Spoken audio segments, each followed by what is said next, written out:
주님 주의 나라 임하셨네. 이 땅 위에 주님께 영광.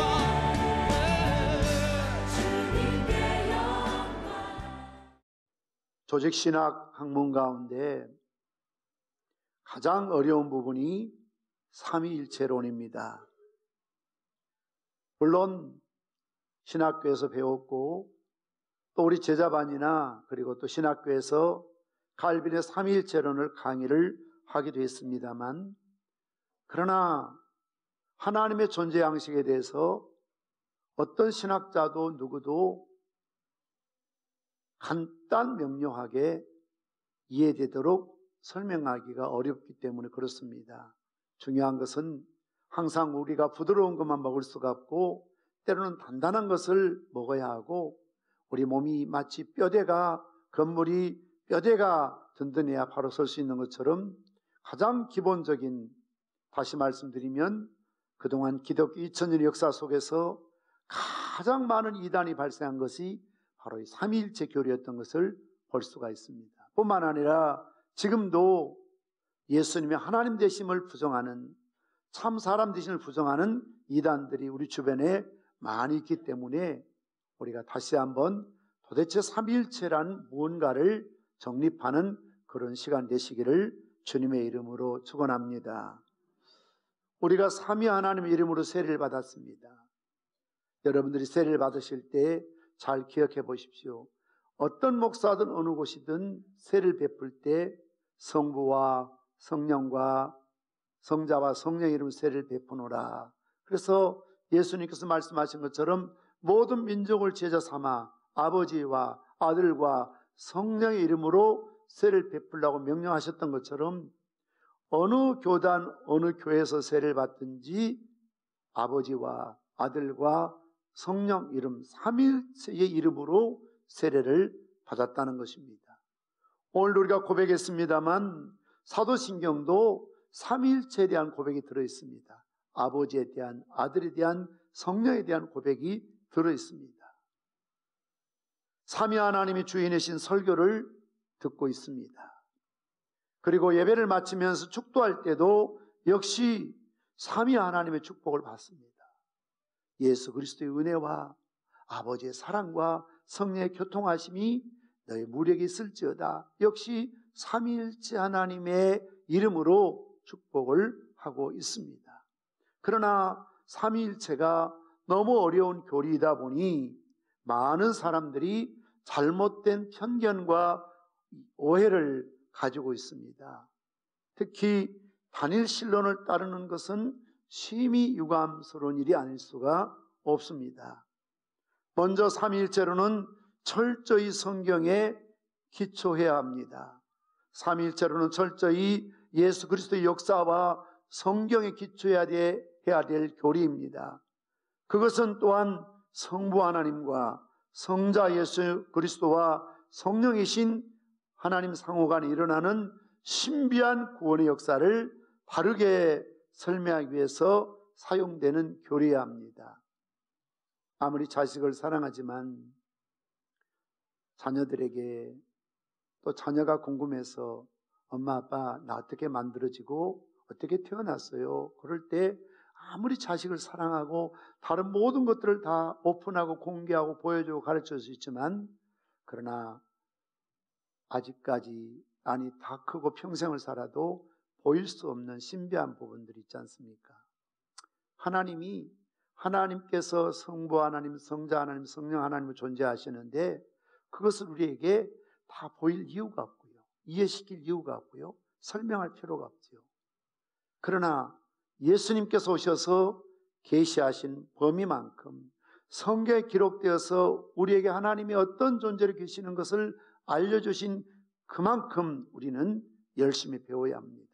칼빈의 고백처럼 성경에 가는 곳까지 가고, 성경이 멈추는 것을 멈추고, 성경이 말하는 것을 말하고, 성경이 침묵하는 것을 침묵하는 것이 신학자요, 목사요, 성도의 겸손한 자세라는 것이죠. 성경에 가는 곳까지 가지 않고 더 넘어서려고 하고, 성경이 멈추는 것을 멈추지 않고, 성경이 말한 것을 말하지 않고 성경이 침묵하는 것을 또 자기가 아는 것처럼 마치 이야기를 한다면 그것이 바로 이단들의 특징일 수밖에 없다는 것입니다. 성경이 말씀하신 하나님, 즉 스스로 계시는 여호와 하나님은 사람들이 상상하거나 만들어낸 신들과 비교가 되지 않는 유일하신 참 하나님이심을 믿으시기를 바랍니다. 그러므로 우리가 믿는 하나님은 유일하신 하나님이시나 단일신이 아니라는 겁니다. 삼위일체 교리를 부정하는 것은 그리스도를 부정하는 것입니다. 왜냐하면 성부 하나님, 성자 하나님, 성령 하나님 가운데 가장 초기 기독교부터 시작해서 오늘날까지 가장 도전을 많이 받는 부분이 성자 하나님에 대한, 예수님에 대한 참 하나님이시여 참 사람이라는 이렇게 신성과 인성을 가지신 예수님에 대한 오해가 가장 많거든요. 그러니까 우리가 삼위일체를 부정하면 예수님을 부인하는 겁니다. 사람들은 그리스도를 하나님의 아들이심을 부인하기 때문에 삼위일체 교리를 부인합니다. 그리고 삼위일체 교리를 먼저 이해시키고 알므로 예수를 믿는 것이 아니라 예수를 믿는 까닭에 삼위일체 교리를 알고 믿게 되는 것을 믿으시기를 바랍니다. 웨스트민스터 신앙고백서 삼위일체 진리를 뒤에서 다시 좀 풀어 설명하겠습니다만 한마디로 표현하면 이것입니다. 우리 한번 받아서 합시다. 하나님의 본체는 하나이시나 삼위로 계신다. 여러분 무슨 말인지 이해는 되십니까? 하나님의 본체는 하나이시나 어떻게 계신다고요?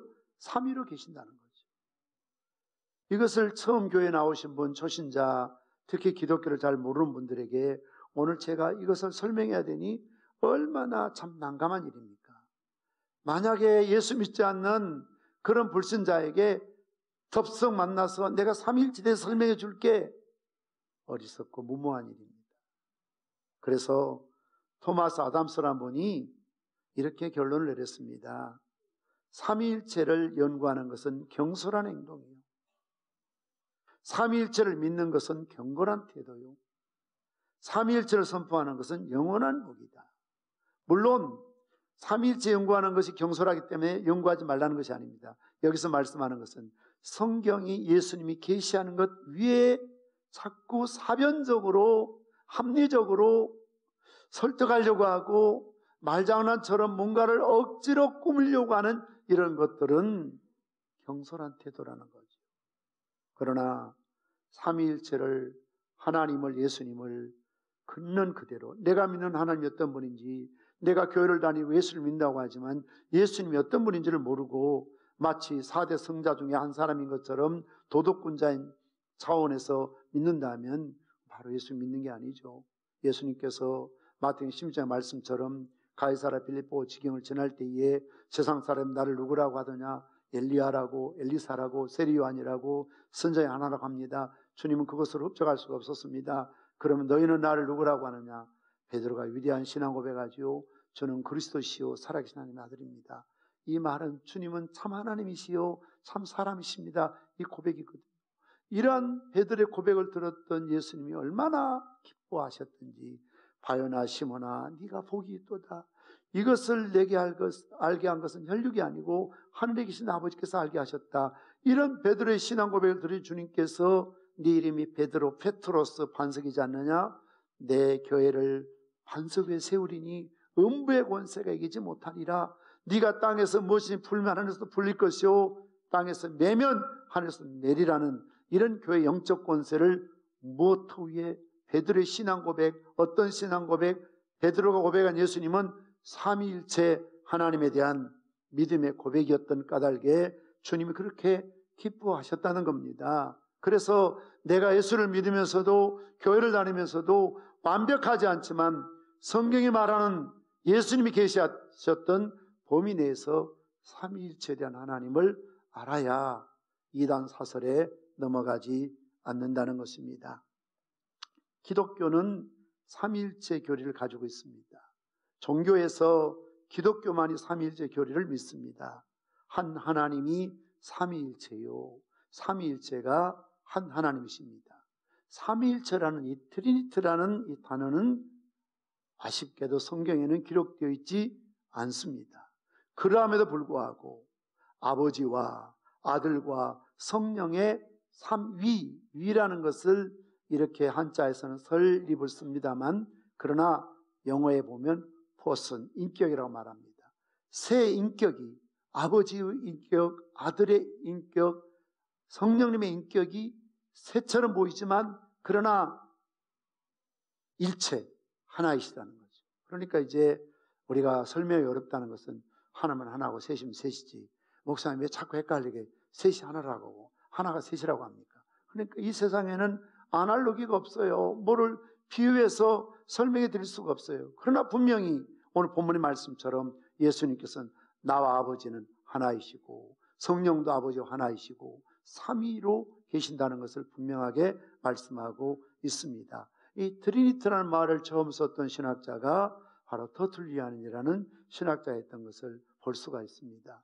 삼위일체 교리는 예수 그리스도께서 참으로 하나님의 아들이시라는 사실을 우리가 믿으면서 우리 생각 속에 우리가 조심해야 될 것은 어쩔 수 없는 소위 아날로기 비유 또 대입 설명할 수 있는 것이 아버지와 아들과 성령 이렇게 비유하니까 하나님을 아버지 하나님, 그리고 예수님을 성자 아들 하나님, 성령 하나님 이렇게 부르지만 혹시 우리 마음속에 지금부터 말씀을 드리겠는데요, 잘못된 편견을 갖고 있으면 안 됩니다. 사도들로부터 계승된 속사도 교부로부터 325년 니케아에서 최초의 교회가 세워지면서 공인되면서 많은 이단들이 등장하는데 특히 예수님이 어떤 분이신가에 대한 이단이 가장 많았습니다. 그래서 교회에서 신학자들, 목사님들 모아서 기도하고 성결 연구하면서 체계적으로 삼위일체 교리, 기독론, 하나님이 어떤 분인지, 성령이 어떤 분인지, 교회론, 구원론, 종말론 이런 교리들을 이제 세워가기 시작합니다. 물론 성경에 근거한 것입니다. 그리고 381년 콘스탄티노플에 의해서 재확인하기까지 그 당시 교회를 지키고 있었던 많은 감독들, 교부들이 잘못된 이런 교리에 대항하기 위해서 성경의 진리를 변증하고 논의한 끝에 확정된 교리가 삼위일체 교리입니다. 그래서 그때도 우리 정통 신학자들 보면 유스티누스, 오리게누스, 이레니우스, 터툴리안, 니케아에스, 아다나시우스, 히아리우스, 아우구스투스, 여기는 어거스틴을 말합니다. 그리고 아다나시우스 신조가 있고요, 칼빈이 있고요, 에스터민스터가 있습니다. 창세기 1장에 있는 말씀처럼 우리가 우리의 모양들의 형상대로 인간을 만들자 했을 때도 엘로힘이라는 우리라는 하나님의 단어가 원래 복수입니다. 단수는 엘로입니다. 그러니까 창세기 1장부터 벌써 삼위일체 하나님으로 일하고 계세요. 하나님들이에요. 정확하게 표현하면 하나님들이에요. 우리가 우리 형상대로 성부와 성자와 성령이 함께 하시고 신이 혼돈 가운데 운행했던 것을 보게 되고요. 세례받고 올라오실 때도 아버지의 음성이 있고 아들이 있고 비둘기가 성령의 모양으로 그 위에 임재했던 것을 볼 수가 있습니다. 성부와 성자와 성령이 함께 하셨던 것을 볼 수가 있습니다. 그러므로 특별히 예수님이 어떤 분이냐, 이걸 우리가 분명히 알아야 됩니다. 빛에서 나온 빛이시요 참 하나님이 나온 참 하나님이시요 나셨으며 창조되지 않으셨고 아버지와 동질이시며 그를 통하여 만물이 있게 되었다. 그러니 예수님 말씀하신 것처럼 나와 아버지는 하나이니라라고 선포하셨던 것을 볼 수가 있습니다. 이처럼 기독교만이 하나님의 삼위일체 교리에 기초하여 참 구원의 종교가 되었습니다. 왜냐하면 기독교는 창조주 하나님이 내신 구원의 길이기 때문에 그렇습니다. 기독교의 근본 진리는 하나님의 삼위일체 교리로서 이 교리에 은혜 언약 교리와 하나님 믿는 기독교 신앙이 정초되어 있다는 것입니다. 이것을 우리가 모르면 교회 다니고 예배하고 또 예수를 믿는다고 하지만 하나님이 어떤 하나님인지 예수님이 어떤 분인지 그렇게 우리가 맹목적으로 믿고 다닐 수는 없다는 것입니다. 명쾌하게 알 수 없지만 우리가 꼭 피해야 될 것은 양자론 이단, 하나님 최고고 아들인 예수님 두 번째다, 이거 이단이에요. 양태론, 하나님 구약시대 신약 예수 시대, 지금 성령 시대, 이거 세대주의가 말하는 이단이에요. 이런 데 빠져들면 안 된다 그 말입니다. 그래서 저는 개인적으로 이 세상에 그 무엇으로도 비유할 수 없지만, 그러나 조금이라도 이해시키기 위해서 비유를 들자면 세입 크로보를 듭니다.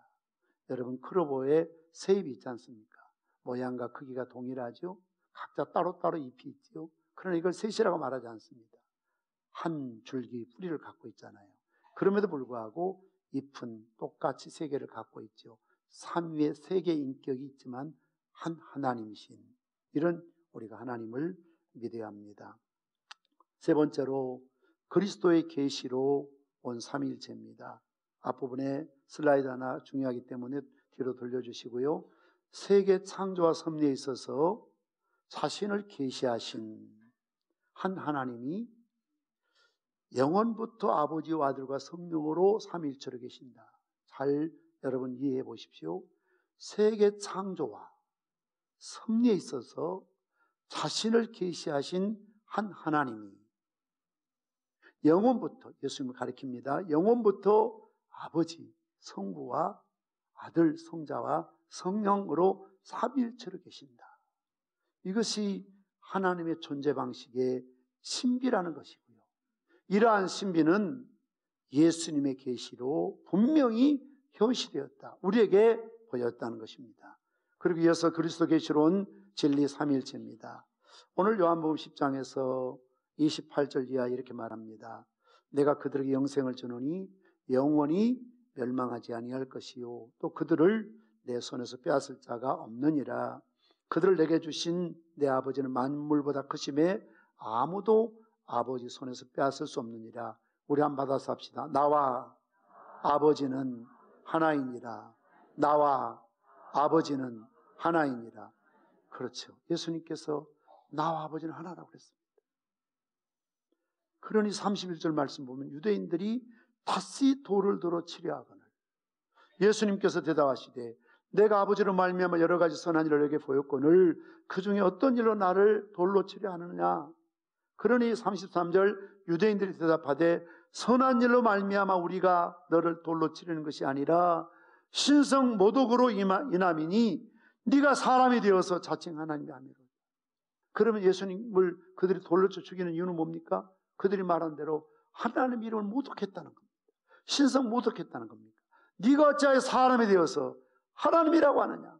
더군다나 네가 하나님과 하나라고 말할 수 있느냐? 그래서 돌을 들어서 치려고 했죠. 오늘 본문의 말씀 보니까 그들이 다시 돌을 들어 치려 했다는 것은 이 앞에도 한번 돌을 들어 치려고 했거든요. 요한복음 8장 58절 59절 말씀 보면 예수께서 이르시되 진실로 진실로 너에게 이르노니 아브라함이 나기 전부터 내가 있느니라 하시니. 그들이 돌을 들어 치려 하거늘 예수께서 숨어 성전에 계십니다. 아브라함은 예수님 이전에 1500년 전 인물이에요. 근데 예수님의 선제설을 몰랐던 사람들이 내가 아브라함보다 먼저 있다니까 네가 나이가 40이 아닌데 무슨 황당한 이야기 하느냐. 돌을 들어 치려고 그랬어요. 그러니까 예수님께서 하나님 영광을 가리운 것이 아니고 악한 일을 하는 것이 아니라 예수님이 누구이신가를 이야기할 때마다 성경을 오해했던 유대인들이 돌을 들고 예수님을 죽이려 했던 것을 보게 됩니다. 오늘도 마찬가지입니다. 예수님이 참 하나님이십니다.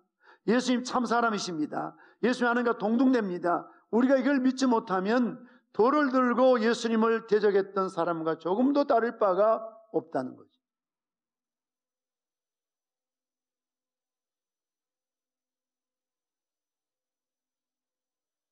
오히려 예수님은 하나님 아버지께 누가복음 7장 16절 말씀처럼 늘 영광을 돌리며 살았습니다. 모든 사람이 두려워하며 하나님께 영광을 돌리되 큰 선지자가 우리 가운데 일어나셨다 하고 또 하나님께서 자기 백성을 돌보셨다 하더라. 예수님은 무슨 말씀을 하시든지 자의적으로 말씀하신 적이 없습니다. 아버지께서 예수님 안에 계셔서 말씀하셨습니다. 예수 무슨 일을 하시든지 스스로 하신 적이 없습니다. 아버지와 아들과 성령이 함께 하셨습니다. 그런 예수님의 일을 보고 유대인들이 돌을 든 것이 아니라 예수님께서 나는 누구다. 나는 참 하나님이요. 나는 참 사람이다. 나는 하나님과 하나라. 나는 아브라함보다 먼저 있는 선제에 있는 그런 영원한 나는 하나님이다. 이런 예수님을 소개할 때마다 이것을 이해하지 못했던 유대인들은 신성 모독죄로 예수님께 돌을 들었던 것을 볼 수가 있습니다. 네 번째는 성자 그리스도는 항상 성자 그리스도 안에 계신 성부 하나님을 통해서 일하신다는 겁니다. 교리사적으로 삼위일체 교리는 그리스도가 하나님 되심을 고백하며 시작됩니다. 그래서 예수님께서 말씀하셨습니다. 나와 아버지는 하나님이라. 예수님은 임마누엘, 하나님 우리와 함께 계신다는 의미입니다. 이런 부활하신 주님을 경험했던 사도 바울도 사도행전 20장 28절 말씀처럼 하나님이 자기 피로 사신 교회를 보살피게 하셨느니라. 여기서 하나님은 예수님입니다. 자기 피가 누구의 피입니까? 예수님 피죠. 근데 하나님이라고 말하고 있습니다. 예수님이 하나님이 되셔서 자기 피로 사신 교회를 지게 하셨다. 로마서 9장 5절에서는 조상들도 그들의 것이요 육신으로 하면 그리스도가 그들에게서 나셨으니 그는 만물 위에 계셔서 세세 찬양을 받으실 하나님이시니라 하면 뭘 말합니까? 여기서 하나님은 예수님이에요. 어떤 예수님? 만물 위에 계셔서 세세 찬양을 받으실 하나님이시니라. 그러니까 예수님이 하나님이신 겁니다. 삼위일체 하나님은 이 세상의 창조와 통치에도 교회 설립과 보존에도 자신을 계시하실 때에도 밖으로 안으로 항상 한 분 하나님으로 계시하셨습니다. 그래서 우리 한번 받아서 합시다. 하나님은 성령 안에서 아들을 통해서 역사하십니다. 참 중요한 말입니다. 항상 성부 하나님은 성령 안에서 아들 예수님 통해서 일하신다는 거죠. 삼위일체가 천지를 창조할 때나 구약의 시대에나 그래서 요한복음 5장 39절에 뭐라고 그랬습니까? 너희가 성경을 읽고 영서를 얻는 상고하거니와 이 성경 구약 성경이 내게 대해서 기록했다고 말씀하셨어요. 그러니까 여러분 오해하지 마십시오. 창조 때 예수님 계셨는데 마치 2000년 전에 육신을 꼬신 것만 알고 선제서를 모르면 예수님 반쪽밖에 모르는 겁니다. 영원 전부터 아버지와 항상 함께 계셨던 아버지와 동일하신 우리가 믿는 예수님이심을 믿으시기를 바랍니다. 정말 진심 어린 마음으로 감사를 하게 되는데요. 내가 양자론 같은 이단에 빠지지 않는 게 너무나 감사하고요. 내가 양태론 같은 이단에 빠지지 너무나 감사하고요. 정통신학인 가장 성경적인 예수님께서 말씀하시고 성경에 기록된 계시대로 하나님을, 예수님을, 성령님을 삼위일체로 고백하는 이런 믿음의 신학이 있는 곳에서 공부하고 또 가르치고 이런 삼위일체 신학을 우리가 정립하고 이것을 우리 자녀에게 또 가르치고 우리 주일학교에서 학생의 청년 다음 세대에게 전수하고 가르쳐서 절대로 기독교의 중심이 되는 이 삼위일체 교리가 흔들리지 않아야 되고 오해가 없어야 되고 왜곡되지 않도록 가장 정통신학, 개혁신학주의적인 성경적인 삼위일체 신앙으로 우리는 무장해야 될 줄 믿습니다. 그래서 우리는 예배 드릴 때도 하나님만 생각하는 것이 아니고 예수님, 성령님 세 분이 영광을 받으실 삼위일체 하나님께 예배를 드립니다. 세례를 받을 때에도 축도할 때도 하나님의 사역도 아버지는 성령 안에서 아들을 통해서 일하시는 삼위일체 하나님을 믿고 고백하시기를 바랍니다. 생명의 말